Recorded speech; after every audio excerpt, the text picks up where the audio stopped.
వార్తలను సమర్పిస్తున్నవారు Silver Oaks International School near Hyundai showroom Aswaraopeta road Jangareddygudem. AP Eco Serve proprietor Ravishankar Karella MTech. మా address Navabharat palm oil factory ప్రక్కన శ్రీనివాసపురం, జంగారెడ్డిగూడెం మండలం, ఏలూరు జిల్లా, ఆంధ్రప్రదేశ్. నమస్కారం. సిటీ న్యూస్ కి స్వాగతం. ముందుగా ముఖ్యాంశాలు. ఈ నెల 14వ తేదీన జనసేన పార్టీ ఆవిర్భావ దినోత్సవాన్ని జయప్రదం చేయాలని పిలుపునిచ్చిన పోలవరం ఎమ్మెల్యే చిర్రి బాలరాజు.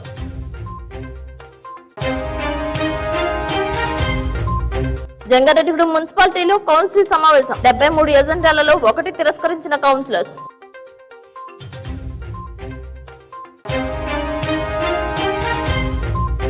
భక్త సంద్రమైన జంగారెడ్డిగూడెం మండలం గురవాయిగూడెం మధ్య క్షేత్రం.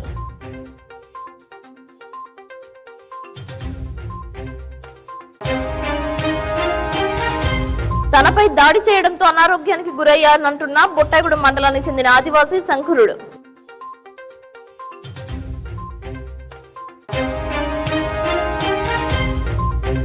ముగిసిన జంగారెడ్డిగూడెం విజయదుర్గాదేవి అమ్మవారి ద్వితీయ వార్షికోత్సవం. అన్నదానం చేసిన నాయకులు, ప్రముఖులు.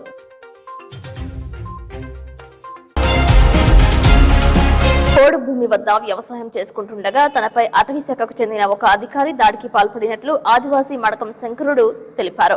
ఉదయం గొల్లపూడి పరిధిలో ఈ ఘటన చోటు చేసుకున్నట్లు తెలియజేశారు. అటవీ శాఖ కార్యాలయానికి తీసుకువెళ్లి ఒక అధికారి పొట్ట భాగంలో బూటుకాలుతో బలంగా తన్నడంతో తీవ్రమైన నొప్పితో బొట్టాగూడెం ప్రభుత్వ ఆసుపత్రికి తరలించారు. కేవలం పొట్ట భాగంలోనే కాకుండా చేతులపైన దాడి చేసినట్లు ఆరోపిస్తున్నారు. మెరుగైన వైద్యం కోసం జంగారెడ్డిగూడెం ప్రభుత్వ 100 పడకల ఆసుపత్రికి తరలించారు. ఇటువంటి దాడులు ఏజెన్సీలో ఇదే తొలిసారిగా జరిగిందని పలువురు వాపోతున్నారు. దాడి జరిగిన విషయాలను శంకరుడు అలియాస్ యాకూబ్ కుటుంబీకులు, బంధువులు మీడియాతో పంచుకున్నారు.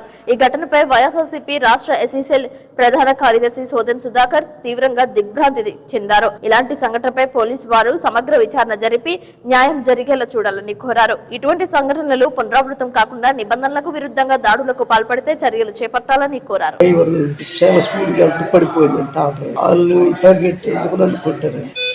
ఎక్కడి నుంచి ఎక్కడ బుల్లపూడి నుండి ఈ కొల్లగూడ వరకు ట్రాక్టర్ వెళ్తుండేసరికి, అంటే అది పుల్ల కొట్టాం కానీ ట్రాక్టర్ అయితే మాది కాదు. వెళ్తుండేసరికి వాళ్ళేమో డ్రైవర్స్ అక్కడ పుల్ల ఫారెస్ట్ వాళ్ళు ఆపేసరికి దింపేసి వాళ్ళు వెళ్ళిపోయారంట. వెళ్ళిపోయేసరికి మా ఊడు వెళ్ళి ఉండేసరికి మీదైనా పుల్ల అనేసరికి మేము కొట్టామండి అన్నారు. అనేసరికి తీసుకెళ్ళిపోయి ఫారెస్ట్ ఆఫీస్లో పెట్టుకొని కొట్టారంటండి. కొట్టేసరికి అక్కడి నుంచి బుట్టాగూడెం తీసుకొచ్చాము. కేసు ఇది అది వాళ్ళే కేసు పెడతామన్నారు. అయితే మళ్ళీ ఈయన పరిస్థితి బాగోలేదని హాస్పిటల్ తీసుకెళ్ళి వెళ్ళేసరికి వీళ్ళు కూడా కేసు పెడతామని, మరి ఈ విషయం అయితే మాకు ఇంకా క్లారిటీ లేదు. తీసుకొచ్చి ఇప్పుడు జంగారెడ్డిగూడెంలో పెట్టాము. హాస్పిటల్లో స్కానింగ్ తీసుకెళ్తాము. కాలుతో ఎక్కడ కడుపు మీద, చేతి మీద ఇవన్నీ ఓపులు ఉన్నాయి. కర్రతో కొట్టారంట. ఎంత పెద్ద కర్రతో స్కానింగ్ తీస్తే కానీ ఒక అతనే కొట్టారని చెప్తున్నారు. డిఎఫ్ అని, సబ్ డిఎఫ్ అంట. వెంకట సుబ్బయ్య ఏదో అంటారు. సుబ్బయ్య. జంగారెడ్డిగూడెం మండలం గురవాయిగూడెం మధ్య క్షేత్రం భక్త సంద్రమైంది. స్వామివారి దర్శనానికి వేకువజాము నుంచే భక్తులు తరలి వచ్చారు. జై శ్రీరామ్, జై జై శ్రీరామ్ అంటూ నామస్మరణ చేశారు. తెల్లవారుజామున ఆలయ అర్చకులు స్వామివారికి ప్రభాత సేవ, నిత్యార్చన పూజలు నిర్వహించారు. అనంతరం స్వామివారు ప్రత్యేక అలంకరణలో భక్తులకు దర్శనమిచ్చారు. భక్తులు తమలపాకులతో విశేష పూజలు చేశారు. స్వామివారికి ప్రీతికరమైన మంగళవారం కావడంతో దర్శనాలకు అధిక సంఖ్యలో భక్తులు బారులు తీరి స్వామివారిని దర్శించుకున్నారు. భక్తులు హనుమన్ నామస్మరణతో ఆలయ ప్రాంగణం మారుమోగింది. భక్తులు స్వామివారి ఆలయం చుట్టూ 108 ప్రదక్షిణలు చేసి మొక్కులు చెల్లించుకున్నారు. దేవస్థానానికి వివిధ సేవల రూపేణా 136,408 రూపాయల ఆదాయం సమకూరిందని ఆలయ కార్యనిర్వహణాధికారి ఆర్వి చందన తెలియజేశారు. సుమారు 1000 మంది భక్తులకు స్వామివారి నిత్య అన్నదాన సత్రం నందు అన్నప్రసాద వితరణ చేశారు. స్వామివారి దర్శనానికి విచ్చేసిన భక్తులకు ఎటువంటి అసౌకర్యం కలగకుండా పర్యవేక్షకులు జవ్వాది కృష్ణ, కురగంటి రంగారావు పర్యవేక్షణలో ఏర్పాట్లు చేసినట్లు తెలియజేశారు. జంగారెడ్డిగూడ మున్సిపాలిటీ కార్యాలయం నందు కౌన్సిల్ సమావేశం నిర్వహించారు. మున్సిపల్ చైర్పర్సన్ బత్తిన నాగలక్ష్మి అధ్యక్షతన నిర్వహించిన ఈ సమావేశంలో మున్సిపల్ కమిషనర్ 73 ఎజెండాలను కౌన్సిల్ తీర్మానం కోసం ప్రవేశపెట్టారు. ఏఈ రాజు ఎజెండాను చదివి వినిపించారు. అదేవిధంగా టేబుల్ ఎజెండాను ప్రతిపాదన చేశారు. 73 ఎజెండాలలో ఒక అంశం తప్ప మిగిలిన వాటికి కౌన్సిల్ ఏకగ్రీవంగా ఆమోదం తెలిపింది. కౌన్సిల్ సమావేశానికి municipal vice chairmans Muppidi Veeranjaneyulu, Kancharla వాసవిరత్నంతో పాటు senior councillor Namburi Ramachandraraju, Chitikela Achiraju, PPN Chandrarao, Kancharla Geethakumari, Indira Priyadarshini, Valavala Tataji, Lokarapu Venkateswararao, Sanku Suresh, Uggam Prasad, Telagarapu Jyothi, Uppani Ramana, Pesaraganti Ganga Parvathi, Megha Ramadevi, Tadikamala Muralikrishna, ex officio IG Pasam Ramakrishna పాల్గొన్నారు. ఎజెండాలో పలు అంశాలపై చర్చ సాగింది. సంవత్సరానికి మున్సిపాలిటీకి 12 కోట్ల రూపాయల ఆదాయం సమకూరగా వాటిలో 3 కోట్ల రూపాయలు జీతాలకు పోగా మిగిలిన నిధులను ఆయా వార్డుల అభివృద్ధికి కేటాయించేలా ఎజెండాను రూపొందించారు. గతంలో పెండింగ్ లో ఉన్న నామినేషన్ పనుల ప్రస్తావనకు వచ్చింది. సకాలంలో కాంట్రాక్టర్స్ తో పనులు చేయించాలని కౌన్సిలర్స్ కోరారు. మున్సిపాలిటీ అభివృద్ధిని దృష్టిలో పెట్టుకుని అభివృద్ధి పనులు చేపడుతున్నట్లు మున్సిపల్ కమిషనర్ కొమ్మినేని వెంకటరమణ తెలియజేశారు. జంగారెడ్డిగూడ మున్సిపాలిటీలో ఆసక్తికరమైన చర్చ సాగింది. కౌన్సిల్ తీర్మానానికి అజెండాను చదువుతుండగా municipal vice chairman Kancharla Vasaviratnam మాట్లాడారు. తన వార్డులో పాలన అభివృద్ధి పనులు ఎజెండాలో పెట్టే విధంగా చూడాలని కోరితే ఆమె చెబితే పనులు పెట్టాలా అని ప్రశ్నించారని తెలిసిందని, అలా ప్రశ్నించింది ఎవరని కౌన్సిల్ మీటింగ్ లో తెలియజేయాలని కోరారు.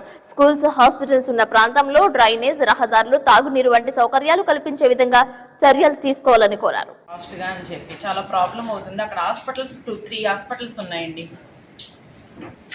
చాలా మంది పడిపోతున్నారు పిల్లలు. నామినేషన్లో పెట్టేయమని చెప్పాము. మరి అలాంటి నామినేషన్లోకి రావు అన్నప్పుడు మిగతా వర్క్లు ఎలా వచ్చినాయండి? 7th ward, 8th ward, 1st ward ఈ వర్క్లు వేయకూడదన్నా, వేయరన్నా, అడగకూడదన్నా? కౌన్సిల్ మీటింగ్ ఎందుకు అసలు నాకు అర్థం కాదు. మీరు చెప్తే వేసేయాలా అన్న వాళ్ళు ఉన్నారు. 5 లక్షల రూపాయల వర్క్లను నామినేషన్ డెసిషన్ తీసుకోవాలని ప్రతిపాదించారు. ఇంతకు ముందు ఏవైతే ఒక 5 వర్క్లు ఉన్నాయో 5 వర్క్లు ఆల్రెడీ నామినేషన్ ఇచ్చేసి ఆ నామినేషన్ చేయడానికి మళ్ళీ 7వ వర్క్ నామినేషన్ ఇవ్వడం జరిగింది.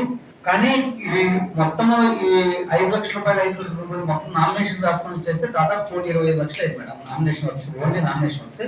కాబట్టి మేము వాటిని తిరస్కరించడం జరిగింది. ఎందుకంటే మనము ఇదొక్కటే కాదు మేడం, మొత్తం 1,25 లక్షలు నామినేషన్ వర్క్స్ తీసుకుని వచ్చారు. 1,25 లక్షలు నామినేషన్ వర్క్స్ తీసుకొని వచ్చారు. కాబట్టి అన్ని వద్దని చెప్పేసి ఆల్రెడీ ఏవైతే వర్క్ కంప్లీట్ అయిపోయినాయో, ఇంతకు ముందు వర్క్ ఇచ్చి వాళ్ళు చేయలేదో అవి మాత్రం నామినేషన్ వర్క్స్ తీసుకొని వచ్చాము. వీటన్నిటికీ ఇప్పుడు ఆల్రెడీ ఇచ్చింది, కాంట్రాక్టర్ వచ్చారు కానీ ఆయన రావట్లేదు, యాక్షన్ తీసుకోమని చెప్పాం. తీసుకోవాలా అంటే ఇంతకు ముందు అది నాకు తెలియదు. కొత్త వర్క్ ఏవైతే ఉన్నాయో నామినేషన్ వర్క్ బేస్డ్ ఇవ్వకూడదు అనేసి ఇవ్వలేము. ఎందుకంటే 1,25 లక్షల రూపాయలు నామినేషన్ వర్క్స్ ప్రతిపాదించారు.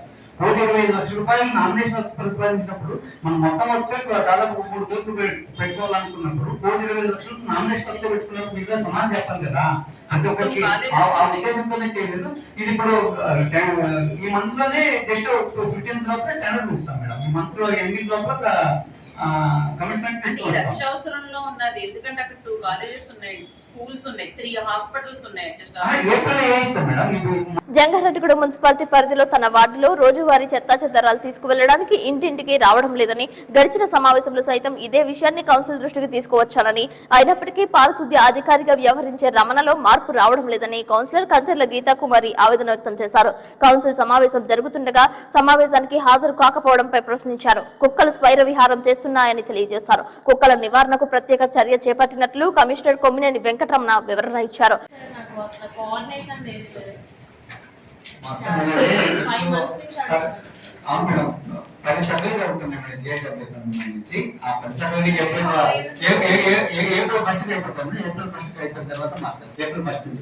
వైస్ చైర్మన్ గారు కూడా అడుగుతున్నారు సంవత్సరం నుంచి, అయినా చేయట్లేదు.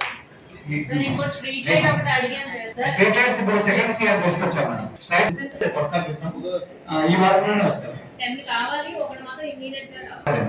న్యూ లైట్స్ నేను అడిగి 14 లక్షలతో కొత్త కొనడానికి పిలిచాము. 8 లక్షలతో విడిభాగా తీసుకొని వచ్చాము. 2 టెండర్ పిలిచాము. ఒకటి 25.5 చేస్తాను. వాటిలో అసలు చెత్త అనేది ఎత్తట్లేదండి, అసలు రావట్లేదు.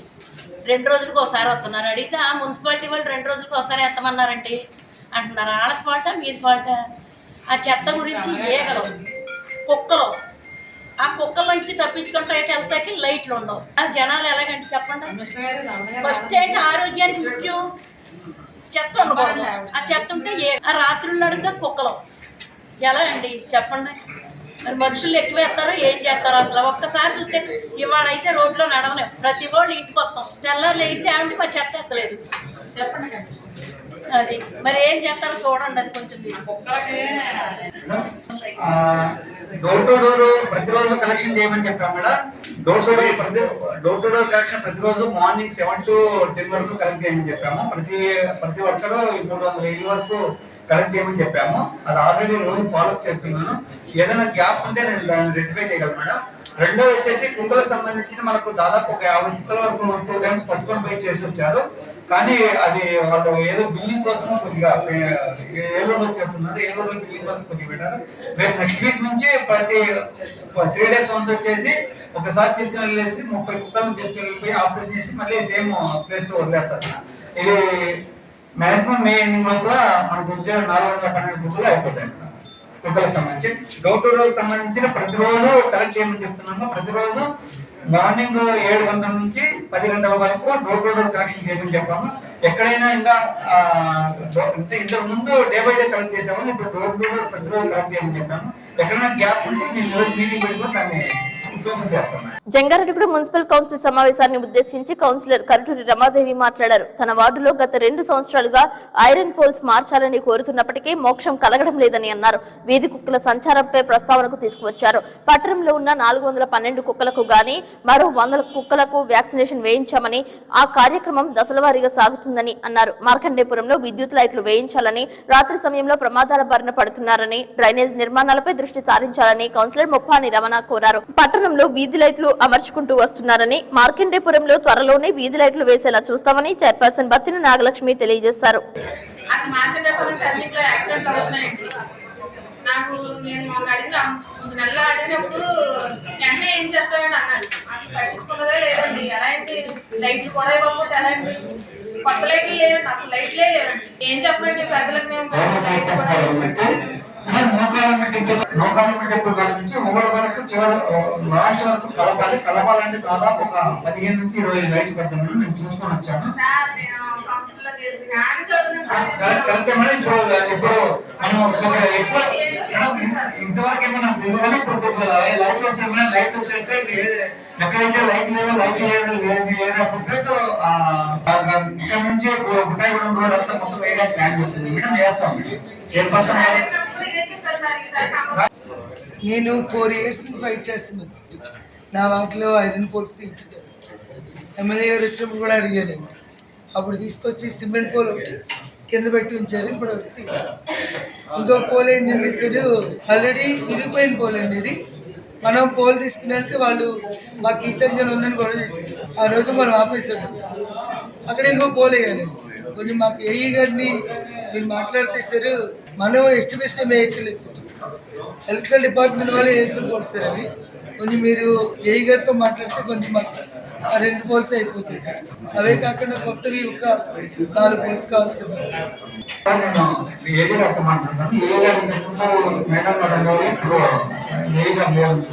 మనకు కలిసి ఉన్నారు. కాకుండా ఏది కట్టు మాట్లాడుతున్నాం. సేమ్ నెక్స్ట్ మీటింగ్ కు ఏవైతే కావాలి తీసుకుంటాం. ఐరన్ ఫోర్ నుంచి ఏడి కట్టు ఒకసారి మాట్లాడతాం. మీటింగ్ ఇప్పుడు ఒకసారి మాట్లాడేసేసి దాన్ని చూస్తాం. ఎన్నిసార్లు ప్రాధాయపడినా తన వార్డును పట్టించుకోవడం లేదని సాక్షాత్తు చింతలపూడి ఎమ్మెల్యే సొంగ రోషన్ కుమార్ 10 లక్షల రూపాయలతో అభివృద్ధి పనులు చేపట్టాలని సూచించినప్పటికీ ఎజెండాలో ఎందుకు పెట్టడం లేదని కౌన్సిలర్ వనవల తాతాజీ ఆవేదన వ్యక్తం చేశారు. కనుమూరి లావణ్య వార్డులో అభివృద్ధి పనులు నిలుపుదల చేసి ఆమె హామీ ప్రకారమే ఆ నిధులు తన వార్డుకు కేటాయించారని ఎమ్మెల్యే రోషన్ కుమార్ ఆదేశించినప్పటికీ పట్టించుకోకపోవడంపై వలవల తాతాజీ అసహనంగా మాట్లాడారు. దీంతో మున్సిపల్ కమిషనర్ వెంకటరమణ మాట్లాడుతూ ఎజెండాలో ప్రతిపాదనలు, అంశాలు, తీర్మానాలు చైర్పర్సన్ బతున నాగలక్ష్మి ఆదేశానుసారమే జరుగుతున్నాయని, ఏమైనా సమస్యలు ఉంటే ఆమెతో చర్చించుకుని పనులు చేపట్టాలని కోరారు. గౌరవ చైర్మన్ గారు అనుమతితోటి కమిషనర్ గారు సార్ మొన్న ఎమ్మెల్యే గారు ఒక 25 లక్షల వర్క్ పెట్టమని మీతో అన్నారు. లావణ్య గారు వర్క్ కూడా ఆఫ్ చేసి కొత్తపేట ఇందిరానగర్ కాలనీ సమస్య గురించి 4 సంవత్సరాల నుంచి పోరాడుతున్నానండి. అందువల్ల ఆ వర్క్ ఇమీడియట్లీ పెట్టించుకుని మీతో మాట చెప్పేశారు. ఇందాక వైస్ చైర్మన్ గారు వాసురత్న గారు అడిగినప్పుడు 1,25 లక్షల వరకు వర్క్ పెట్టడం జరిగిందండి, మిగతా ఇంకా పెండింగ్ లో పెడతానని. ఆ 1,25 లక్షల వర్క్ పెట్టేటప్పుడు అంటే మీ ఇండివిజువల్ గా చైర్మన్ గారు డెసిషన్ తీసుకుంటారా, లేకపోతే కమిటీ బోర్డు సభ్యుల అనుమతి ఎవరైనా తీసుకుంటారా సార్? దాన్ని క్యాన్సిల్ చేసేసి దీంట్లో మీటింగ్ తీసుకొచ్చామని చెప్పాను, నేను పెడతానని చెప్పట్లేదండి. ఆల్రెడీ ప్రతిపాదించింటే అన్ని వర్కులు మనం 1,25 లక్షలు ఏవైతే ఉన్నాయో నామినేషన్ బేస్ మీద 5 లక్షలు డివైడ్ చేయకూడదు కాబట్టి అన్ని మీటింగ్ లో వచ్చే టెండర్ రూపంలో చేయాలన్న ఉద్దేశంతోనే మేడం గారు చెప్పాను. గౌరవ ఎమ్మెల్యే గారు పెట్టమని చెప్పిన వర్క్ మీరు ఎందుకు పెట్టలేదు సార్? 2 నెలల నుంచి యుద్ధ ప్రాతిపదికన కొన్ని చోట్ల నచ్చిన చోట అనుకూలంగా ఉన్న చోట యుద్ధ ప్రాతిపదికన వర్క్లు చేశారు సార్. నేను ఇన్నాళ్ళకి మేడం గారు మీ నుంచి ఒక పిలుపు వచ్చింది, ఒక 10 లక్షలు వర్క్ పెట్టుకోమని మణికంఠ ఫోన్ చేశాడండి. వచ్చినందుకు ఆనందపడాలో బాధపడాలో కూడా తెలియట్లేదు మేడం గారు. గత 4 సంవత్సరాలుగా ప్రతి విషయం కూడా నేను ఒక సోదర భావంతో మిమ్మల్ని విమర్శించాలి కాదండి, ఒక రోజు మీటింగ్ పెట్టి మీరు నా వార్డు దత్తత తీసుకుంటున్నారు మేడం గారు. అయినా నేను హ్యాపీ ఫీల్ అయ్యానండి. ఫోన్లే ఎవరు చేశారు గొప్ప కాదు, చైర్మన్ నాగలక్ష్మి గారు చేశారా, లేకపోతే పలానా పెద్ద మనిషి చేశాడా, పలానా కార్యకర్త చేశాడా అని నేను బాధపడిన మేడం గారు. కౌన్సిలర్ గా నాకు విలువ ఇవ్వకపోయినా పర్లేదు, నా వార్డులో మీటింగ్ పెట్టినప్పుడు నాకు విలువ ఇవ్వకపోయినా పర్లేదు, నా వార్డులో వర్క్ పెట్టినప్పుడు నాకు చెప్పకపోయినా పర్లేదు. కానీ మన టైంలో అయ్యింది, మీరు గెలిచారు, నేను గెలిచాను, ప్రజలు ఇచ్చిన తీర్పును గౌరవిద్దాం, అన్ని వార్డులు సమానంగా చూడండి మేడం గారు. సమానం లేదు మేడం గారు, చిన్న పక్షపాతం చూపిస్తున్నారు మేడం గారు. అంటే మీ వల్ల పొరపాటు జరుగుతుందా, కమిషనర్ గారు పొరపాటు జరుగుతుందా, మీ వెనకాల ఉన్న మనుషుల వల్ల పొరపాటు జరుగుతుందా అనేది చాలా మేడం గారు. మొత్తం ఊరు మొత్తం మీద అస్తవ్యస్తంగా ఉన్న డ్రైనేజ్ వ్యవస్థ లేదని ఉంటే కనుక ఇందిరానగర్ కాలనీ అండి. 4 సంవత్సరాల నుంచి కూడా మిమ్మల్ని మొత్తుకుంటాం తప్ప ఏ రోజు కూడా మిమ్మల్ని విమర్శాత్మకంగా నేను మిమ్మల్ని విమర్శించట్లేదు మేడం గారు. ఒక సోదర భావంతోనే నా వార్డు నేను గెలిపించిన వార్డు ప్రజల కోసం మిమ్మల్ని దేహేని అడుగుకున్నానే తప్ప ఏ రోజు మిమ్మల్ని నా వార్డు జనాన్ని తీసుకొచ్చి మున్సిపల్ ఆఫీస్ ధర్నా చేయడం నిమిషం పట్టదు మేడం గారు.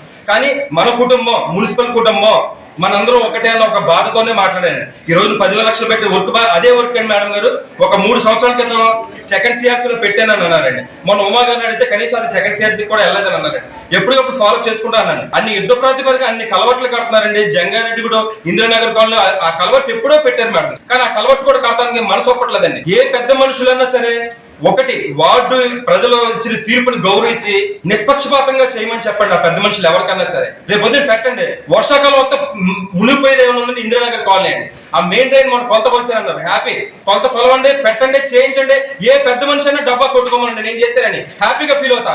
కౌన్సిలర్ గా నేను చేత కాకపోయినా పర్లేదు, పలానా మనిషి చేశానని నేనే చెప్తానండి. ఎమ్మెల్యే ఎలిజీ గారు ఒక డ్రైన్ కట్టించినందుకు నేను మా గుడి గారు చెప్పానండి, మీరు డ్రైన్ కట్టించిన సున్నితంగా వచ్చి నా పేటల సమస్య ఇదేనే చెప్పానండి. నేను ఒకే ఒక్కరిని నెగ్గానండి. మీరందరూ 25 మంది మీరే ఉన్నారండి. కానీ ఎప్పుడు ఏకపక్షంగా చేసినా కానీ ఆ ఒకటే మీ నోటి మాట్లాడుతుంది కానీ చేతల్లో ఉంటలేదు మేడం గారు. ఒక తల్లి స్థానంలో ఉన్నారు మీరు. పెట్టిన వాళ్ళకి పెట్టొద్దని నేను రిక్వెస్ట్ చేసుకుంటానండి. ఈ 10 లక్షల వరకు అన్నా సరే మీరు మనస్ఫూర్తిగా సెకండ్ సిఆర్సీకి పెట్టించాలని మనస్ఫూర్తిగా కోరుకున్నారండి. మనీ ఇదే వర్క్ నేను లాస్ట్ టైం 2 సంవత్సరాల క్రితం అదే వర్క్ పెట్టి అదే డ్రైవ్ అయింది, చాగంటి వారి డ్రైనే పెట్టాను. మళ్ళీ ఇంకో వర్క్ కోసం గొప్ప కోసం నేను పెట్టించుకోండి, అదే వర్క్ చేయించమని 2 చేతులు దండం పెట్టి మీకు ఇంకొక సంవత్సర కాలం మీ టైం ఉంది మేడం గారు. ఈ సంవత్సర కాలంలో మీరు ఏమన్నా కనీసం మీరు అన్న మాట కోసం చేయించారని మనస్ఫూర్తిగా బాధతో మాట్లాడుతున్నాం మేడం గారు. అన్ని వార్డులు అయిపోయి తినేసి కూర్చున్నారు మేడం గారు అందరూ. అక్కడ కనీసం ఒక డ్రైనేజ్ వ్యవస్థ లేదు మేడం గారు. మీరు ఒకసారి ఆలోచించండి, మీరు ఒకసారి విజిట్ చేయండి. కమిషనర్ గారు ఎమ్మెల్యే గారు పెట్టిన వర్క్ ఎందుకు పెట్టలేదు ఒక మాట చెప్తే నేను ఆయన సమాధానం చెప్పుకుంటానండి. ఆయన అభ్యర్థించాను, మీరు అన్నారు మాట అన్నారు, లావణి గారిని రిక్వెస్ట్ చేసి ఆవిడ ఒక మాట అంది, సరే అండి అక్కడ ఉన్న పరిస్థితిని బట్టి నా వర్క్ ఆవిడ పెట్టండి అని అన్నారు. మీరు ఎందుకు ఇమీడియట్లీ పెడతాను ఎందుకు చెప్పడం ఎందుకు, పెట్టకపోవడం ఎందుకు? మరి నేను సమాధానం చెప్పుకోలేదు సార్. మీరు ఆ ఎమ్మెల్యే గారి ముందు మీరు ఎందుకోసం ఒప్పుకున్నారు, ఎందుకు పెడతానన్నారు? ఈ 2 నెలల నుంచి ఎన్ని వార్డులు వర్క్ చేశారు, ఒక వార్డు కూడా నేను ఏడవట్లేదండి. నా వార్డు ఎందుకు చేయలేదని అడుగుతున్నాను మిమ్మల్ని. మీరు ఎందుకు చేస్తున్నారు, ఎందుకు చేయట్లేదు సమాధానం చెప్పండి నాకు. ఎందుకంత వివక్ష? చైర్పర్సన్ కోసం కూర్చొని మాట్లాడడం పెట్టించుకుంటే ఎన్నిసార్లు ఇంటికి తీసుకెళ్ళారు మేడం గారు చెప్పాను. నేను ఎప్పుడు చెప్తున్నాను కదా ఆవిడ చైర్మన్ గా కాదండి, చైర్పర్సన్ గారితో కోఆర్డినేట్ చేసుకుని నేను ఇంటికి వద్దానమ్మా. నేనేమన్నా ఎవరిని తెలుసుకుంటానికి కౌన్సిల్ చేసేది కౌన్సిల్ అండి, దాని అమలు చెప్తే నేను కౌన్సిల్ గా జరిగింది చెప్పేంటండి, కౌన్సిల్ జరిగింది మీరు కౌన్సిల్ సభ్యులు జరిగి అన్ని చెప్తారు. మున్సిపాలిటీ కౌన్సిలర్ బాధ్యతగా వ్యవహరించాలని, మరో సంవత్సర కాలంలో బాడీ ఉంటుందని, మరో 6 మాసాల్లో ప్రజలకు ఇచ్చిన హామీ మేరకు అభివృద్ధి పనులు చేపట్టాలని, ఎవరికైనా ఏమైనా సమస్యలుంటే మున్సిపల్ చైర్పర్సన్ బత్తిన నాగలక్ష్మితో సంప్రదింపులు చేసి కాంట్రాక్టర్స్ ను మెప్పించి అధికారుల సమన్వయంతో పనులు చేపట్టుకోవాలని municipal vice chairman Muppidi Veeranjaneyulu కోరారు. 4 సంవత్సరాలు పూర్తయింది, కానీ ఇంకా మనకు ఉన్నది 1 సంవత్సరమే. ఈ ఒక సంవత్సరంలో కూడా మనం ఏం చేయాలంటే దాదాపుగా ఇప్పుడు పెట్టే ఈ ఫస్ట్ సిఆర్ ఇప్పుడు ఈ ఫస్ట్ అంటే ఈ సంవత్సరం సంబంధించి మహా అయితే ఇంకో 2 సిఆర్లోనే మెయిన్ ఏ అయితే మనం వాగ్దానాలు చేస్తున్నామో అన్ని కూడా మనం సిఆర్ లో తెచ్చుకోవడానికి ప్రయత్నం చేయాలి. ఇప్పుడు ఎమ్మెల్యే గారు చెప్పినా, చైర్మన్ గారు చెప్పినా, కమిషనర్ గారు చెప్పినది కాదు, మెయిన్ మా గత అనుభవం నుంచి చెప్తున్నాం. మేము గతంలో టీడీపీలో వైసీపీ నెక్కిన చైర్పర్సన్ గారికి ప్రతి నెల వెళ్ళి ఇవన్నీ మా ఈ వర్క్లు పెట్టాలి, ఎందుకంటే మేము మాట ఇచ్చున్నాం, ఈ తొందరగా చేయాలని ఎక్కువ వాళ్ళు చెప్తారు. నాయకులు మనమే కనుక చెప్తాం, రేదాస్తాం, ఇల్లు వేస్తాం, రోడ్డు అని చెప్తాం, కానీ ఆచరణలోకి రావు. ఆచరణలో రావాలంటే మనం ప్రతిదీ ఫాలోఅప్ చేయాలి. ఆ ఫాలోఅప్ చేసే దిశలో ఇప్పటికైనా ఇంకా కళ్ళు తెచ్చి ఒక 2-3 నెలల్లోపే మన వాగ్దానాలు చేసిన కూడా మనం తీసుకురావాలి. లేకపోతే ఇంకా లాస్ట్ లో ఇంకో 1 year ఉందంటే జరగదు. ఒక వర్క్ని సిఆర్ తీసుకొచ్చి దాని టెక్నికల్ శాంక్షన్ రావడానికి, మళ్ళీ టెండర్ రావడానికి ఎన్ని ఇబ్బందులు అవుతాయి. కాబట్టి ఇప్పుడు కాంట్రాక్టర్లు కూడా చాలా మంది ఇంట్రెస్ట్ గా వస్తున్నారు. కాబట్టి మనం అందరం కూడా దాదాపుగా ఏ అయితే వాగ్దానాలు చేశారో అవన్నీ కూడా తొందరగా 2-3 నెలల్లోనే చైర్పర్సన్ గారు, కమిషనర్ గారు కోఆర్డినేషన్ లో చైర్పర్సన్ గారు చెప్పిన వర్క్లే కమిషనర్ గారు పెట్టగలరు. అదే విధంగా చైర్పర్సన్ గారు మన తల్లి లాంటిదే కాబట్టి ప్రతి ఒక్కరు కూడా వచ్చి అవన్నీ ఏవైతే ఉన్నాయో అవన్నీ కూడా మేడం ఇచ్చాను, ఇంకా ఉన్నది 1 year తొందరగా అయిపోతుందని ప్రతి ఒక్కరు కూడా ఫాలోఅప్ చేసుకుని కమిషనర్ గారిని, ఏఈ గారిని, మన యూనిటీ సెక్రటరీని అందరం కూడా కోఆర్డినేషన్ చేసుకుని, అలాగే దానితో కాంట్రాక్టర్ కూడా ఎవరైతే మనకు చేస్తానంటారో ఆ కాంట్రాక్టర్ ఇంటికి వెళ్ళినా 10 సార్లు ఫోన్ చేసన్నా 2-3 నెలలు 4 నెలల్లోపే మనం కావాల్సిన తెచ్చుకొని చేయాలి తప్ప సంవత్సరం అంటే కుదరదు. 5-6 నెలలు 4 నెలల లోపే ఏ అయితే వాగ్దానాలు చేస్తే అవన్నీ పెట్టుకోవాలి. మనకే చైర్పర్సన్ గారి ఇంటికి వెళ్ళి ఈ వర్క్ ఉందని మేడం మాకు ఇబ్బంది వస్తుందని చెప్పి అంటే ప్రయారిటీ ఇస్తారు. చైర్పర్సన్ కమిషనర్ గారు, చైర్పర్సన్ గారు నోట్ చేసింది ఆయన ఓకే చేయడానికి కుదురుద్ది. ఆయన ఏంటి కౌన్సిల్ అందరం కూడా చేయడానికి కుదురుద్ది. కాబట్టి గ్రేడ్ 1 మున్సిపాలిటీ కానీ స్పెషల్ గ్రేడ్ మున్సిపాలిటీ పెడితే అప్పుడు కొంచెం బాగుంటుందని మా రిక్వెస్ట్. ఎందుకంటే ఇప్పుడు పెట్టాం అనుకోండి, 1 సంవత్సరం ఉంది, మేము బాడీ దిగిపోతా పిచ్చేసి దిగిపోయారని చెప్పని మా మీద అవార్డు వేసే బదులు రేపు స్పెషల్ గ్రేడ్ మున్సిపాలిటీ కానీ గ్రేడ్ 1 మున్సిపాలిటీ అయిన తర్వాత పెట్టారనుకోండి, అప్పుడు ఆవిడ కూడా ఏమవుతుంది ప్రజలకి గ్రేడ్ 1 అయింది కదా, స్పెషల్ గ్రేడ్ అయింది కదా అన్న ఉద్దేశం నుండి నీటి దూరం పెరిగింది అని వాళ్ళ అపార్ట్మెంట్స్ లో ఉండవు కానీ మా ఫ్యాక్టరీ వాళ్ళు కానీ ఎవరైనా సరే మొత్తమే 150 దాకా ఉంటాయి సార్. అంటే ఎక్కువ ఉండవు, మీటర్లు మనం బిగించేది 150 కన్నా ఎక్కువ ఉండవు సార్. గత ప్రభుత్వంలో ఉన్నప్పుడు మున్సిపాలిటీకి సంబంధించి అదనంగా స్టాఫ్ కావాలని చెప్పి గౌరవ చైర్పర్సన్ గారు సహకారంతో సంబంధించిన మున్సిపల్ శాఖ మంత్రిని కూడా కలవడం కూడా జరిగింది. అది ఆ ఫైల్ సుమారుగా 50% వరకు ఫైల్ కదిలింది. ఒక 50% అలాగా ఆగిపోయి రోజు ఎలక్షన్ రావడం కూడా జరిగింది. మనము గౌరవ ఎమ్మెల్యే గారు మున్సిపాలిటీలో సమావేశం ఏర్పాటు చేసినప్పుడు కౌన్సిలర్ అందరం కూడా ఎమ్మెల్యే దృష్టిలో ఇదే విషయాన్ని మళ్ళీ ప్రతిపాదించాము. గౌరవ చైర్పర్సన్ గారు ఈ విధమైన వర్క్ చేస్తున్నారండి, మీరు కూడా సహకారం అందించి అందులో నంబూరు రామచంద్రరాజు గారు కూడా దాని మీద ఒక సబ్జెక్ట్ కూడా ఆయన వివరణ కూడా చెప్పడం కూడా జరిగింది. ఎమ్మెల్యే గారు దీన్ని ఎట్టి పరిస్థితులను ఈ ఫైల్ కలిపి కంపల్సరీగా శానిటేషన్ సిబ్బంది, ఎందుకంటే మనకి సంబంధించిన జీతభత్యాలన్నీ కూడా మనం మున్సిపాలిటీ నుంచే మనం ఇస్తున్నాము, ప్రభుత్వం నుంచి కూడా ఇవ్వవసరం లేదు, మన మున్సిపాలిటీ ఫండ్ నుంచి ఇస్తున్నాం. కాబట్టి ఈ ఫైల్ ని గౌరవ కమిషనర్ గారు కూడా చైర్మన్ గారి సహకారంతో ఎమ్మెల్యే గారి పరిధిలోకి మళ్ళీ తీసుకెళ్లి మరి వైస్ చైర్మన్ చెప్పినట్టుగా 1 year కాలంలోనే దీన్ని కూడా పురోగతి సాధించి ఆ శానిటేషన్ సిబ్బందిని ఈ మున్సిపల్ బోర్డు ఆధ్వర్యంలో మీ సహకారంతో అమలు పరచాలి. ప్రతి దానికి శానిటేషన్ అన్నిటికీ ఉన్నారు. మరి ఇక్కడ మీటింగ్ వచ్చాడు చూడాలి కదా. చాలా మంది ఉన్న వాళ్ళు తెలవదు ఎవరైతే అలాగే మనకి పోలీస్ డిపార్ట్మెంట్ ఉంది, అలాగే రెవెన్యూ డిపార్ట్మెంట్ ఉంది, అలాగే కరెంట్ డిపార్ట్మెంట్ ఉంది. అందరూ కవర్ అవుతున్నారు లేదండి కమిషనర్ గారు, అందరూ రావాలి కదా. ఎడ్యుకేషన్ డిపార్ట్మెంట్ వర్క్ కవర్ చేస్తున్నాం ఫస్ట్ నుంచి అడిగితే ఒకసారి రప్పించారు. ట్రాన్స్ఫర్ పేరు పోతుంది, ఎవరికేమో తెలియదు, ఎవరు చెప్పాలంటే అవునండి. ఏడీ గారు ఉన్నారు, ఏఈ గారు లేరు, దాని గురించి కూడా మనం ప్రతిపాదన చేయాలి కదా. చాలా చోట్ల నాకు తెలుస్తుంది, అందరూ వస్తారండి. ఇప్పుడు పెద్దాపురం కానీ శ్రావణకోట కానీ ఆ ఏరియా అంతా కూడా మొత్తం అందరూ వస్తారు కాపు. మరి మనకు రాకపోవడం ఏంటంటే ప్రాబ్లం. అదే సార్, అంటే ఇంతకు ముందు ఓన్లీ ఎలక్ట్రిసిటీ వాళ్ళకి మాత్రమే కాపు పంపుతున్నాను, ఇప్పుడు కూడా అలాగే పంపించాను. నెక్స్ట్ మీటింగ్ నుంచి ఎవరికైతే పోలీస్ వాళ్ళకి కావచ్చు, రెవెన్యూ వాళ్ళకి కావచ్చు, ఎలక్ట్రిసిటీ వాళ్ళకి కావచ్చు, కబుర్ పంపుతాను. ఇప్పుడు కాసేపు ప్రకటనలు చూస్తూనే ఉండండి city news.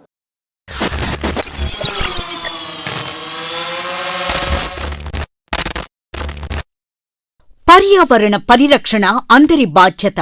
Save the nature, save the earth. AP EcoServe Jangareddygudem. Plastic కవర్లు వాడుతున్నారా? అయితే పర్యావరణానికి, పశువులకు, మన ఆరోగ్యానికి ఎంతో హాని చేస్తున్నారు. ప్లాస్టిక్ కవర్లకు ప్రత్యామ్నాయంగా ఏపీ ఎకోసర్వ్ బయోడిగ్రేడబుల్ కంపోస్టబుల్ కవర్లను కేవలం 180 రోజుల్లో సహజంగా భూమిలో కలిసిపోయే విధంగా తయారు చేయుచున్నది. ఈ బయోడిగ్రేడబుల్ కవర్లు వాడటం వల్ల భావితరాలకు చక్కటి పర్యావరణాన్ని అందించిన వారమవుతాం. ఏపీ ఎకోసర్వ్ సంస్థ అతి తక్కువ పెట్టుబడులతో వ్యాపార అవకాశాలను కల్పిస్తున్నారు. ఆంధ్రప్రదేశ్, తెలంగాణ రాష్ట్ర వ్యాప్తంగా డీలర్షిప్స్ అందజేస్తున్నాం. మా వద్ద అన్ని సైజుల్లో కస్టమర్లకు కావలసిన విధంగా తయారు చేయబడును. Carry bags, nursery bags, textile bags, garbage bags, biohazard bags, butter papers వంటివి ఆర్డర్ పై తయారు చేసి ఇవ్వబడును. ఏపీ ఎకోసర్వ్ బయోడిగ్రేడబుల్ కవర్లను వాడదాం, పర్యావరణాన్ని కాపాడుదాం. వ్యాపారం ఆసక్తి ఉన్నవారు సంప్రదించగలరు. AP EcoServe proprietor Ravishankar Karella MTech. మా అడ్రస్ నవభారత్ పామాయిల్ ఫ్యాక్టరీ ప్రక్కన, శ్రీనివాసపురం, జంగారెడ్డిగూడెం మండలం, ఏలూరు జిల్లా, Andhra Pradesh. Phone numbers 7660079800 and 9440389800. Silver Oaks International School గత 23 సంవత్సరాలుగా Birds and Blossoms Educational Society ద్వారా విశేషమైన విద్యను అందించి తద్వారా ఎందరో విద్యార్థులను ఐఐటిఎన్స్ గా, ఎన్ఐఐటిఎన్స్ గా, డాక్టర్స్ గా అవ్వటానికి పాఠశాల దశలో పునాది వేయబడింది. ఈ సంవత్సరంలో ఐఐఎంస్ గా జంగారెడ్డిగూడెం చరిత్రను తిరగ రాసిన ఘనత మన యూసీ మ్యాథ్స్ విద్యార్థులకు దక్కినది. ఈ సంవత్సరం ఒక్క అడుగు ముందుకు వేస్తూ విద్యార్థులకు అంతర్జాతీయ స్థాయి విద్యా ప్రమాణాలతో అందించే దిశగా సిల్వర్ ఓక్స్ ఇంటర్నేషనల్ స్కూల్ ను స్థాపిస్తున్నారు. 35 సంవత్సరాల అనుభవం కలిగిన షెంఫోర్డ్ ఫ్యూచరిస్టిక్ స్కూల్ యొక్క సౌజన్యంతో ఇంటర్నేషనల్ స్కూల్ ను నిర్మించుచున్నారు. సంప్రదించండి. Silver Oaks International School near Hyundai showroom, Aswaraopeta road, Jangareddygudem. Welcome back. Bhadradri వసంతోత్సవాలలో పాల్గొనేందుకు గురువాయూగూడెం భక్తులు పాదయాత్రగా తరలి వెళ్తున్నారు. విలీన మండలమైన కుకునూరులో బస చేసినట్లు తెలియజేశారు. కుకునూరు మీదుగా భద్రాచలం పాదయాత్ర చేపట్టినట్లు తెలిపారు. ఎటువంటి ఆటంకాలు లేకుండా పాదయాత్ర దిగ్విజయంగా ముందుకు సాగుతుందని తెలిపారు. అడుగడుగునా ప్రజలు తమకు మద్దతు తెలియజేస్తున్నారని తెలియజేశారు. మా భక్తులందరూ కూడా గత 2020 నుంచి కూడా మన గురువాయూగూడెం నుండి భద్రాచలం పాదయాత్రగా చేస్తాము. ఈ రోజు 10వ తారీఖు ఉదయం మేము 5:30 గంటలకు బయలుదేరి భద్రాచలం ఎల్లటకు రథంతో పాదయాత్ర చేసుకుంటూ వెళ్తున్నాము. అంటే 3 రోజులు 10 గంటలకి దేవస్థానంలో ఉంటాము. మధ్యలో మాకు భోజన వసతులు, అలాగే సాయంత్రం అల్పాహారం మేమే తయారు చేసుకుని మేమే తింటాం. అపరాల కొనుగోలు నిబంధనలు సవరించి రైతులకు గోనె సంచులిచ్చి రైతుల వద్దనున్న పెసర, మినుము పంటలు కొనుగోలు చేయాలని కోరుతూ ఆంధ్రప్రదేశ్ రైతు సంఘం ఆధ్వర్యంలో పెదపాడు మండలం వట్లూరులో అపరాల రైతులు మంగళవారం నిరసన వ్యక్తం చేస్తూ ధర్నా చేశారు. అపరాల కొనుగోలు కేంద్రాలు వెంటనే తెరవాలని, కల్లాల వద్ద నుండి అపరాలు కొనుగోలు చేయాలంటూ నినాదాలు చేశారు. ఆంధ్రప్రదేశ్ రైతు సంఘం నాయకులు అపరాల కొనుగోలు సమస్యలను రైతులను అడిగి తెలుసుకున్నారు. ఈ సందర్భంగా ఆంధ్రప్రదేశ్ రైతు సంఘం జిల్లా కార్యదర్శి కె శ్రీనివాస్ మాట్లాడుతూ పెసర, మినుములు వంటి అపరాల పంటలకు పెట్టిన పెట్టుబడులు కూడా రావడం లేదని ఆందోళన వ్యక్తం చేశారు. వ్యాపారులు సిండికేట్ గా మారి ధరలు తగ్గించి వేస్తున్నారని చెప్పారు. కేంద్ర ప్రభుత్వం ప్రకటించిన మద్దతు ధరలు పెసర క్వింటాల్కు 8,682 రూపాయలు కాగా, మినుములకు 7,400 రూపాయలు మద్దతు ధర ఉన్నా మద్దతు ధర రైతుకు రావడం లేదని అన్నారు. గత సంవత్సరం మద్దతు ధర కంటే అదనంగా అపరాలు పంటలు రైతుల నుండి కొనుగోలు చేశారని గుర్తు చేశారు. ఈ సంవత్సరం తెగుళ్లు కారణంగా దిగుబడులు కూడా తగ్గిపోయాయని చెప్పారు. ఈ కార్యక్రమంలో తుమ్మల కోటేశ్వరరావు, కొమ్మల జవహర్లాల్ నెహ్రూ, వేగుంట యజ్ఞభూషణ్ రావు, రేగుంట జగదీష్, కొమ్మినేని అచ్యుతరావు, పర్వతనేని నాగేంద్ర, కొమ్మల రామబ్రహ్మం, షేక్ బాషా, పసుపులెట్టి శ్రీను, సవలం శ్రీనివాసరావు, పిడిపే కిషోర్ పాల్గొన్నారు. ఆరబెట్టుకుంటున్నారు. కోతలన్నీ కూడా పూర్తయిన పరిస్థితి ఉన్నది. ఇంకా బాగు చేసి జల్లీళ్లు పట్టి ఇళ్ల దగ్గరే నిలవబెట్టుకున్న పరిస్థితి ఉన్నది. వాళ్ళ పెసరు క్వింటాలకి ప్రభుత్వం ప్రకటించిన మద్దతు ధర 8,682 రూపాయలుగా ఉన్నది. అయితే వాళ్ళ ప్రైవేట్ వ్యాపారులు సిండికేట్ గా మారి 7,200 బదులు 7,300కు మాత్రమే కొనుగోలు చేస్తా ఉన్నారు. దీనివల్ల దాదాపు 1,500 రూపాయలు పైగా ఇవాళ పెసర నష్టపోతున్న పరిస్థితి ఉన్నది. దీంతో పాటు ఈ రోజు మినుములు కూడా ఇవాళ కేంద్ర ప్రభుత్వం ప్రకటించిన మద్దతు ధర 7,400 రూపాయలుగా ఉన్నది. అయితే అది కూడా సక్రమంగా కొనుగోలు చేస్తున్న పరిస్థితి అయితే లేదు. అయితే ఈ ప్రాంతంలో ఎక్కువగా పెసలు పంట సాగు చేశారు రైతులు. ఇవాళ కృష్ణా డెల్టా పరిధిలో రెండో పంటకి నీళ్లు లేకపోవడం వల్ల గత అనేక సంవత్సరాలుగా అపరాల పంటని నమ్ముకుని వాళ్ళ రైతులు అపరాలనే సాగు చేస్తున్న పరిస్థితి ఉన్నది. కాబట్టి కొనుగోలుకు సంబంధించి సంచులు ఇవ్వాలి, ట్రాన్స్పోర్ట్ ఛార్జీలు అధికారులు ప్రభుత్వం భరించాలి. అలాగే ఇవాళ నిబంధనలు కూడా సడలించాల్సిన అవసరం ఉంది. ఆ రకంగా నిబంధనలు సడలించి రైతుల దగ్గర ఉన్న అపరాల పంటను కొనుగోలు చేయాలి. ఇప్పటికే దిగుబడులు లేక నష్టపోతున్న అపరాల రైతుల్ని అన్ని రకాలుగా ప్రభుత్వం ఆదుకోవాల్సిన బాధ్యత ఉందని చెప్పేసి మేము రైతు సంఘంగా భావిస్తా ఉన్నాం. ట్రాక్టర్లో డ్రమ్ములు వేసుకుని నీళ్లు పట్టుకెళ్ళామండి చాలలో మందులు కొడటానికి కూడా నీళ్ళు లేవు. బోళ్ళు ఖర్చు పెట్టి మందులు చల్లామండి. అపరాలు పండించామండి. పండించినవి కూడా ఏదో కొద్దిగా స్వల్పంగా పండినవి. అవి కొనటానికి కూడా ముందుకు రావట్లేదు గవర్నమెంట్. మా దగ్గర దళారులు వాళ్ళు ఇష్టం వచ్చిన రేటుకి తీసుకుంటున్నారు ఉండయి అని తెలియపరుస్తున్నానండి. గుడి ఈ అపరాల కోసం మరి ప్రత్యేకంగా ప్రభుత్వానికి తెలియపరచడానికి మరి ఈరోజు ఏర్పరిచినటువంటి రైతు సదస్సులు మేము కూడా పాల్గొన్నాం. ఎంతో ఆధ్యాత్మిక మరి అనేక సార్లు పిచికారీ చేసి పండిన పంట కూడా మాకు ఖర్చు కూడా రాని పరిస్థితిలో ఉంది. మరి ఎంతో అర్థంగా సేవ్ చేసి దీనికి ఒక తీసుకొచ్చిన తర్వాత మరి కొనుగోలు కేంద్రాలు లేక మరి రైతు బయట మేము ఏదో కొద్ది గొప్ప వచ్చే రేట్లకు అమ్ముకోవాల్సి వస్తుంది. కానీ ప్రభుత్వం ప్రకటించిన రేట్లకి మేము అమలైపోతున్నాం. కాబట్టి ప్రభుత్వం మరి మమ్మల్ని స్పందించి మరి గోను సంతులు ఇచ్చి మీరే కొనుగోలు కేంద్రానికి తీసుకెళ్లి మాతో మరి సహకరించాలని రైతులను కూడా మేము వ్యక్తపరుస్తున్నాము. ఏజెన్సీ భూ సమస్యలతో పాటు పేద ప్రజలకు ఇళ్ల స్థలాలు ఇవ్వాలని కోరుతూ జంగారెడ్డిగూడెం ఆర్డీఓ ఆఫీస్ వద్ద సిపిఎం పార్టీ ఆధ్వర్యంలో ధర్నా చేపట్టారు. సిపిఎం పార్టీ జిల్లా కార్యదర్శి వర్గ సభ్యులు టి రామకృష్ణ అధ్యక్షత వహించగా సిపిఎం పార్టీ జిల్లా కార్యదర్శి ఏ రవి మాట్లాడుతూ ఏజెన్సీ ప్రాంతాలలో గిరిజన సాగు చేస్తున్న ఎల్టీఆర్ భూములపై రెవెన్యూ అధికారులు చట్టానికి విరుద్ధంగా పోలీస్ ప్రొటెక్షన్ ఆర్డర్లతో గిరిజనులు వేధిస్తున్నారని తెలిపారు. బొట్టాయిగూడెం మండలం మర్లగూడెం, ఇసుమూరు, జైనవారిగూడెం, జిలుగుమిల్లి మండలం సిరివారిగూడెం గ్రామాల్లో సుమారు 150 ఎకరాలకు పైగా ఎల్డీఆర్ భూములను గిరిజనులు గత 25 సంవత్సరాల నుండి సాగు చేసుకుని జీవిస్తున్నారని, ఈ భూములపై బొట్టాయిగూడెం జిలుగుబిల్లి తహసీల్దార్ల గిరిజనేతరులతో కుమ్మక్కై గిరిజనులు వేసిన పంటలను దౌర్జన్యంగా దున్ని చేశారని అన్నారు. ఒక్క గిరినేతర భూస్వామి పైన కేసు నమోదు చేయలేదని, గిరిజనుల మీద తప్పుడు కేసులు నమోదు చేసి వేధిస్తున్నారని అన్నారు. రెవెన్యూ తగాదాల్లోని పోలీస్ వారి జోక్యంతో బాగా పెరిగిందని, భూములకు సంబంధించిన రికార్డు వెరిఫికేషన్ పోలీస్ స్టేషన్ కి తీసుకొచ్చి చూపించమని వేధిస్తున్నారని అన్నారు. పార్టీ రాష్ట్ర కమిటీ సభ్యురాలు మొడియం నాగమణి తదితరులు మాట్లాడారు. ఈ కార్యక్రమంలో సిపిఎం పార్టీ జిల్లా కమిటీ సభ్యులు తెల్లం దుర్గారావు, ఎం జీవరత్నం, మండలాల నాయకులు పోలోజు నాగేశ్వరరావు, జి సూర్యకిరణ్, అందుగుల ప్రభాకర్, చుండ్రు బుల్లెమ్మ, కన్నమ్మ, గిరిజన జ్యోతి నాయకులు నాగేశ్వరరావు తదితరులు నాయకత్వం వహించారు. ఈ ధర్నాలో వందలాది మంది గిరిజనులు పాల్గొన్నారు. తొలుత ఎంఆర్ఓ తహసీల్దార్ కార్యాలయం నుండి ఆర్డీఓ కార్యాలయం వరకు ప్రదర్శన చేశారు. అనంతరం ఆర్డీఓ రమణకి వినతి పత్రం అందజేశారు. సమస్యలను వివరించారు. ఆమె స్పందిస్తూ నెల రోజుల్లో రెవెన్యూ అధికారులతో ఈ సమస్యలపై సంయుక్త సమావేశం నిర్వహిస్తామని, ఉభయుల రికార్డులు పరిశీలన చేస్తామని, బొట్టాయిగూడెం ఇళ్ల స్థలాల్లో సరిహద్దులు నిర్ణయిస్తామని, పోలీసుల జోక్యం నివారించేలా చర్యలు తీసుకుంటామని, ప్రొటెక్షన్ ఆర్డర్లపై కూడా తగు నిర్ణయం ఉంటుందని, గిరిజనులకు తగు న్యాయం చేస్తామని ఆమె హామీ ఇచ్చారు. భూములకి సైతం అలాగే ప్రభుత్వ పోరంబోకు భూములకి సైతం గిరిజనేతర భూస్వాములకు అనుకూలంగా బొట్టాయిగూడెం తహసీల్దారు అలాగే జీలుమిల్లి తహసీల్దారు ప్రొటెక్షన్ ఆర్డర్లు ఇచ్చేస్తున్నారు. ఇంతకు ముందు ఉన్నటువంటి ఆర్డీఓ కూడా ప్రొటెక్షన్ ఆర్డర్ ఇచ్చేస్తున్నారు. వాస్తవానికి ప్రొటెక్షన్ ఆర్డర్ ఇచ్చే అధికారం ఈ అధికారులు ఎవరికి లేనప్పటికీ కూడా చట్టానికి విరుద్ధంగా చట్టాన్ని ధిక్కరించి వాళ్ళు ఎలాంటి తప్పుడు ప్రొటెక్షన్ ఆర్డర్లు ఇస్తున్నారు. దీనికి గిరిజనులే చట్టానికి వ్యతిరేకంగా వ్యవహరిస్తున్నారు. చట్టాన్ని ధిక్కరించారనే పేరుతోటి వాళ్ళ మీద తప్పుడు కేసులు బనాయిస్తా ఉన్నారు. బొట్టాయిగూడెంలో ఇళ్ల స్థలాల విషయంలో బయట వ్యక్తులు వచ్చి గుడిసెలు పీకిన కార్యక్రమం చేశారు. అయినప్పటికీ ఇంతవరకు వాళ్ళ మీద కేసు నమోదు చేయలేదు. కానీ అక్కడ ఉన్నటువంటి గిరిజనులు 170 చట్టం ఉన్న ప్రాంతంలో గిరిజనులు గుడిసెలు వేసుకుంటే వాళ్ళ మీద మాత్రం కేసులు బనాయించారు. ఈ రకంగా అడుగడుగున గిరిజనుల మీద తప్పుడు కేసులు పెట్టి బనాయిస్తూ ఉన్నారు. కాబట్టి మేము ఈ ప్రభుత్వాన్ని డిమాండ్ చేస్తున్నాం. 170 చట్ట ప్రకారంగా అక్కడ గిరిజనులకు ఆ భూములు దక్కాల్సినవి, వాళ్ళకి చెందాల్సినవి, వాటిని మీరు రికార్డు పరిశీలన టైటిల్ వెరిఫికేషన్ ఆధారంగా చేయండి. ఉభయ వాదన వినండి, వాటిని పరిశీలన చేయండి. ఇచ్చిన తప్పుడు ఆర్డర్లు తక్షణం రద్దు చేయండి. సివిల్ తగాదాల పోలీసుల జోక్యాన్ని నివారించండి. ఈ పద్ధతిలో ఈ భూ సమస్యలను పరిష్కారం చేయండి.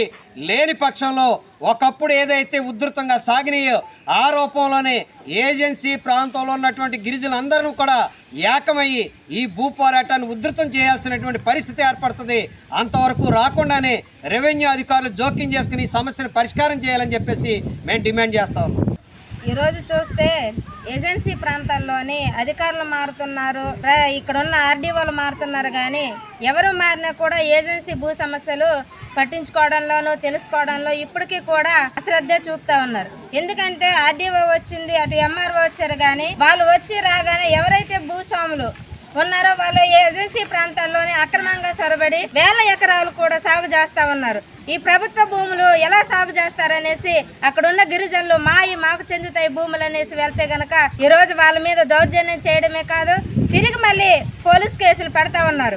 ఏదైతే అక్కడ ఎంఆర్ఓలు కానీ ఇక్కడ ఆర్డీఓలు కానీ ప్రొడక్షన్ ఆర్డర్లు ఇచ్చారో వాటిని వెంటనే వెనక్కి తీసుకోవాలి. ఈరోజు అనేక దఫాలుగా ఇనుమూరు గ్రామస్తుల మీద కేసులు పెడతా ఉన్నారు. ఏ అయితే కేసులు పెట్టారో కేసులన్నింటిని కూడా రద్దు చేయాలనేసి మేము కోరుతా ఉన్నాం. లేని పక్షాన సిపిఎం పార్టీగా పెద్ద ఎత్తున ఆందోళన చేస్తానని తెలియజేస్తా ఉన్నాను. నా పేరు నాగమణి. జంగారెడ్డిగూడెం విజయదుర్గాదేవి అమ్మవారి ద్వితీయ వార్షికోత్సవ పూజలు అంబరాన్నంటాయి. ఆలయ కమిటీ చైర్మన్ మారిశెట్టి రాధాకృష్ణ, కార్యదర్శి మాడ రామ్మోహన్ రావు అధ్యక్షతన పూజాది కైంకర్యాలు నిర్వహించారు. ఈ సందర్భంగా హోమాది కైంకర్యాలు ఆలయ అర్చకులు వేణుగోపాలాచారి ఆధ్వర్యంలో చేశారు. ఏపీ ఆర్యవైశ్య మహాసభ అధ్యక్షులు చిన్ని రామసత్యనారాయణ, పట్టణ టీడీపీ అధ్యక్షులు రావూరి కృష్ణ, జనసేన పార్టీ నాయకులు చింతల నాని, బీజేపీ జిల్లా ఉపాధ్యక్షులు వేమూరి శ్రీనివాసరావు, పట్టణ అధ్యక్షులు కొప్పాక శ్రీనివాసరావు తదితరుల చేతుల మీదుగా అన్నదానం ప్రారంభించారు. ఆర్ఎండ్బి డివిజనల్ ఇంజనీరింగ్ సిహెచ్ హరికృష్ణ 100 గ్రాముల వెండి, మానేపల్లి వెంకట మాణిక్యం 11 గ్రాముల వెండిని అమ్మవారి చీర తయారీకి బహుకరించారు. ఈ కార్యక్రమంలో ఆలయ కమిటీ సహాయ కార్యదర్శి రామిశెట్టి శ్రీనివాసరావు, కోశాధికారి అంజన్ కుమార్, కందులపాటి సురేష్, అభివృద్ధి కమిటీ చైర్మన్ గుడిబెట్ల యుగంధర్ పాల్గొన్నారు. ఈ నెల 14వ తేదీన జనసేన ఆవిర్భావ దినోత్సవ కార్యక్రమాన్ని విజయవంతం చేయాలని పోలవరం ఎమ్మెల్యే చిర్రి బాలరాజు పిలుపునిచ్చారు. పిఠాపురం వేదికగా ఈ కార్యక్రమం చేపడుతున్నట్లు ఆయన తెలిపారు. 14వ తారీఖున పిఠాపురంలో జరగబోయేటువంటి జనసేన పార్టీ 12వ ఆవిర్భావ దినోత్సవానికి ప్రజలందరూ కూడా భారీ ఎత్తున తరలి రావాలని మనస్ఫూర్తిగా కోరుకుంటున్నాను. 11 సంవత్సరాలు జనసేన పార్టీ పుట్టి ఈరోజు మొట్టమొదటిగా అధికారం వచ్చిన తర్వాత మొట్టమొదటి పుట్టినరోజు వేడుకలు ఘనంగా పిఠాపురంలో జరుపుకోవడం జరుగుతుంది. కనుక నియోజకవర్గంలో ఉన్నటువంటి అలాగే రాష్ట్ర వ్యాప్తంగా గ్రామాల్లో ఉండేటువంటి జనసేన నాయకులకి, కార్యకర్తలకి, అలాగే వీర మహిళలకి, ప్రజలకి ప్రతి ఒక్కరికి కూడా ఈ సభకి వచ్చి విజయవంతం చేయవలసిందిగా కోరుతున్నాం. అలాగే మా పోలవరం నియోజకవర్గం నుంచి ఈరోజు భారీగా తరలి వెళ్లి ఏదైతే 12వ ఆవిర్భావ దినోత్సవాన్ని ఘనంగా నిర్వహించాలని మేము కోరుకుంటున్నాం. అలాగే ఈరోజు పవన్ కళ్యాణ్ గారు మన రాష్ట్రాన్ని ఏ విధంగా ముందుకు తీసుకెళ్తున్నారు మనందరికీ తెలుసు. అలాగే మోదీ గారిని, చంద్రబాబు నాయుడు గారిని, వీళ్ళిద్దరిని కలిపి రాష్ట్రాన్ని సస్యశ్యామలంగా చేయాలని పవన్ కళ్యాణ్ గారు ఈరోజు తగ్గినా సరే ఈరోజు రాష్ట్రంలో అధికారం తీసుకురావడానికి ఆయన ఎన్ని విధాలుగా కృషి చేశారు మనందరికీ తెలుసు. ఈరోజు ప్రభుత్వం వచ్చిన తర్వాత, ఎన్డీఏ కూటమి వచ్చిన తర్వాత రాష్ట్రం అంతా కూడా సస్యశ్యామలంగా తయారవుతుంది. గ్రామాల్లో అభివృద్ధి కానీ, అలాగే నియోజకవర్గాల్లో ఉండేటువంటి అనేక సమస్యల్ని తీర్చే విధంగా ఈరోజు ఎన్డీఏ కూటమి ముందుకు వెళ్తుంది.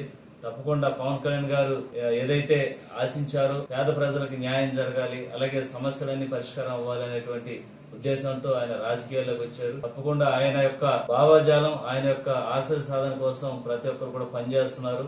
అలాగే రానున్న రోజుల్లో పవన్ కళ్యాణ్ గారు ఏదైతే జనసేన పార్టీని బలోపేతం చేయడానికి గ్రామాల్లో ఏ విధంగా ముందుకు వెళ్ళాలి, అలాగే జనసేన పార్టీని ఏ విధంగా బలోపేతం చేయాలి అనేటువంటి సలహాలు, సూచనలు ఆ రోజు 14వ తారీఖున చెప్పడం జరుగుతుంది. కనుక మీ అందరూ కూడా పిఠాపురం ఇచ్చేసి పవన్ కళ్యాణ్ గారి యొక్క సభని భారీగా విజయవంతం చేయాలని మనస్ఫూర్తిగా కోరుకుంటూ సెలవు తీసుకుంటాం. వార్తలు ముగించే ముందు ముఖ్యాంశాలు మరొకసారి. ఈ నెల 14వ తేదీన జనసేన పార్టీ ఆవిర్భావ దినోత్సవాన్ని జయప్రదం చేయాలని పిలుపునిచ్చిన పోలవరం ఎమ్మెల్యే చిర్రి బాలరాజు.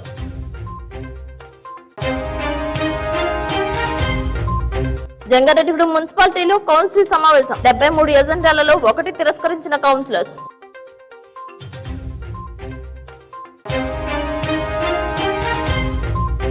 భక్త సంద్రమైన జంగారెడ్డిగూడెం మండలం గురవాయిగూడెం మధ్య క్షేత్రం.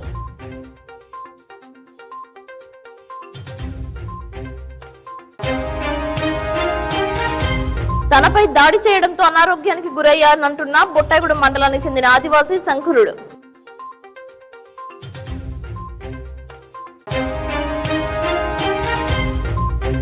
ముగిసిన జంగారెడ్డిగూడెం విజయదుర్గాదేవి అమ్మవారి ద్వితీయ వార్షికోత్సవం. అన్నదానం చేసిన నాయకులు, ప్రముఖులు.